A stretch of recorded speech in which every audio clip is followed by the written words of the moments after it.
Welcome to the Boat Buyer's Secret Weapon. I am your host, Captain Matt, and today we're talking about those hidden costs of boating. You hear the saying, break out another thousand all the time, and I think part of it has to do with, yes, boating is not free, boating is not cheap even, but I think that saying is a little bit off when you do it the right way. But there are some unexpected expenses. There's some things that salespeople don't tell you about that other boaters kind of gloss over, but it does come up. So let's talk about those. The first thing I want to get in is storage. You think about buying a boat and you think, okay, I've got the boat and that's a big part of it. But a lot of people don't think about, where am I going to keep the boat? Now, it can be free. Keep it in your driveway, keep it on your property, keep it at a friend's shed, and it can be free. But it can also be several hundred to several $1,000s a year.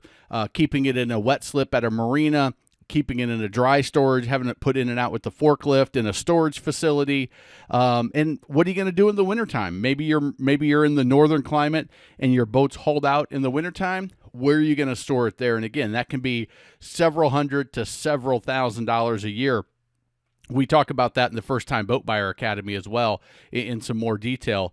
Next is maintenance. Hey, there's not only work that needs to go into it, if you're in saltwater, spraying your boat down, getting that rinsed off, but there's also, hey, every year you're probably going to have to buff and wax your exterior, wax your hull. If you keep your boat in the water, every couple of years you're going to need to do a bottom paint job. You're certainly going to have to do your oil, gear lube, impellers, and your 100-hour service, your 300-hour service, your 500-hour service, your 1,000-hour service, depending on how many hours you have on your boat and how much you're using that.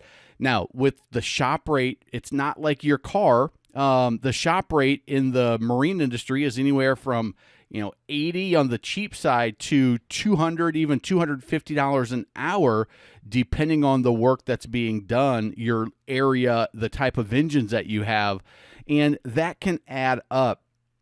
And the older your boat, the more likely you're going to have those more expensive services. So just the maintenance, hey, this is stuff that you have to do if you want your boat to be in good running condition. And as you hit that 300 mark, that 500 mark, that 600 mark, and that 1,000-hour mark, that the maintenance required goes up, and you'll want to make sure that you do it. Now, you can save some money. You can do it yourself. You can buy the manual, or if you got the manual, you can get those online for 50 to 70, 80 bucks for pretty much any motor out there. And you can also go to a place and just get the components necessary to do that service. So the 100-hour service, you can go to like Parts View, or there's a number of sites where you can just get what you need. But you also may need some tools, some special tools. I'll tell you that you don't always need the special tool, but these are the tools that were recommended for a 100-hour service, which or maybe it was a 300-hour service, but the bearing puller, the fuel water separator wrench, a special wrench to do that, a drive shaft collar adapter. These were some things that were recommended when I went to it was the Yamaha 100-hour service page, where they had everything, which is anywhere from $150 to $200 for a Yamaha 150, depending on if you had power steering or hydraulic steering. The parts package was a little bit different. But those are different things that add up. Even if you're going to save some money, you may have to invest in some specialty tools if you don't have them. The next is repairs. You remember the Suez Canal, that big container ship got wedged in there. You're going to do something dumb running your boat. Something unexpected is going to happen, a log floating down the water, a crab pot that you run over, you get caught in some fishing line, a weather comes up and something happens, your boat gets bounced around in the slip and you get a ding. Something gets sucked up in the impeller, and your boat overheats a little bit, and now you've got a repair. Not the maintenance that you can count on. You can go to your manual and you can see exactly what the maintenance is going to be, and you can get a pretty good feel for the cost of that. I'm talking about those unexpected things And you better have some money set aside for that. Even the newest boat, you can ding up a prop real easy. You can break off a skeg. You can nick up your gel coat. You can, something can go out with the electrical because of corrosion and the saltwater environment, especially in salt. So you want to be aware that those costs may come up. And again, with the hourly rate for a marine mechanic being $80 to $220, $250 on the high end, that can add up if there's a repair that's a little large. So just be expecting it, be ready for that. The biggest thing you can do is become a competent boat owner. Know what you should and shouldn't do, know how to operate your boat properly, know how to trailer it properly, know what maintenance is required, because a lot of times it's just a lack of the general maintenance that causes a breakdown and the need for a repair. Next, if you're buying a new boat, some of those dealer fees can come get you. The dock prep, the delivery, who knows what they're going to call those fees. But when you buy a boat, sometimes they'll try to throw those in there. And hey, listen, those fees are covering real expenses, but often you can negotiate them. Often they're not disclosed very well. So if you see one of those fees pop up on your purchase agreement, just question it. Ask them to discount it. You never know what is going to come in there, but some of them, like the delivery fee, the transportation fee from the manufacturer to the dealer, hey, that's actually charged to the dealer by the manufacturer, and you're not going to get that waived in many situations. But there are some fees that you can get waived, and ask for that. The other thing that comes up, sales tax, that's coming, but you want to know what your sales tax is going to be in your state. In a state like Tennessee, 7% across the board, 7% on the purchase price of the boat. In states like South Carolina, North Carolina, they have a cap on it at a certain point, but know what that is so that you're not caught off guard. You buy a used boat from somebody, a private individual, and you're not expecting to have to pay sales tax, but your state may come up and say, oh, you do owe us that sales tax. Another thing that can catch people off guard is the property tax.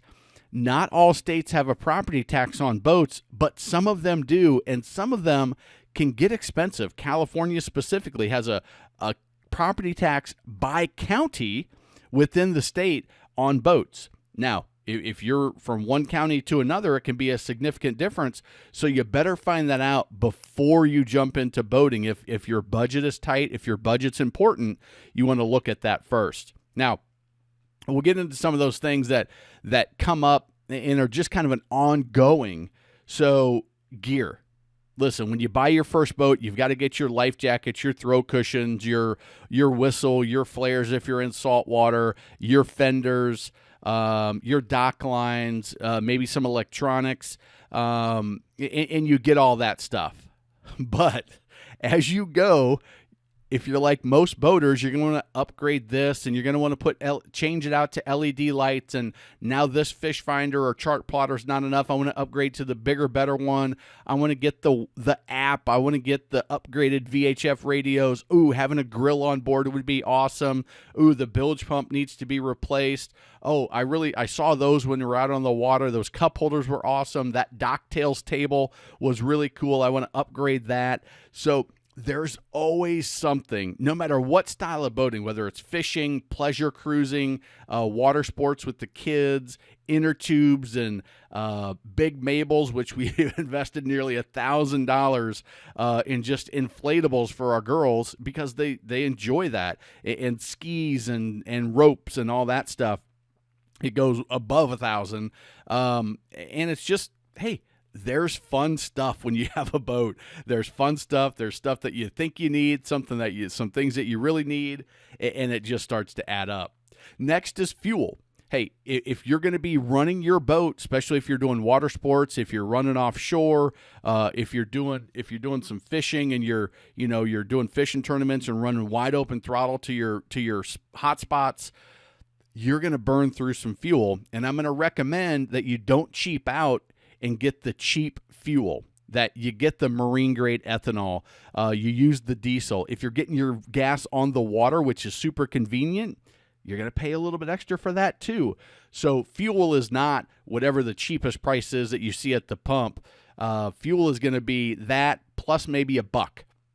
And that's going to be the price you pay for fuel. If you treat your fuel, that's going to add up. Now, you can cut that by going out, throwing the anchor out, and just floating all day. But depending on how you boat, that can be a very big part of your overall expenses. Electronics, I mentioned it with the gear. It certainly happens for electronics that you get your Simrad systems and 3 years from now, they're just a little bit faded from the sun. You lost one of your covers, and there's a new one that comes out with the latest and greatest, and now you want to upgrade. That's an easy one to have happen, and those can be several $1,000s to upgrade your electronics to the most up-to-date packages, and that can add up for sure. A small one is just launch fees. Hey, depending on where you put your boat in, if you're on a trailer, you may have some launch fees. The daily fee of $5 for town residents, $25 if you buy it for the year. Growing up in Nebraska, we had state park fees to even get into the park in one of the lakes that we boated. The marina I worked at, there was a state park fee to get into that marina because it was within a state park. Think about all those things because they can pop up. Repairs of doing something really dumb. So this guy ran up on the dock. You got to have, or ran up on this jetty. You got to have insurance now to cover that. Your insurance, on a boat like this, maybe $2,000 a year. On a pontoon, let's say a tri-toon with the 150, you might be $500 a year. It's fairly inexpensive for the coverage you get.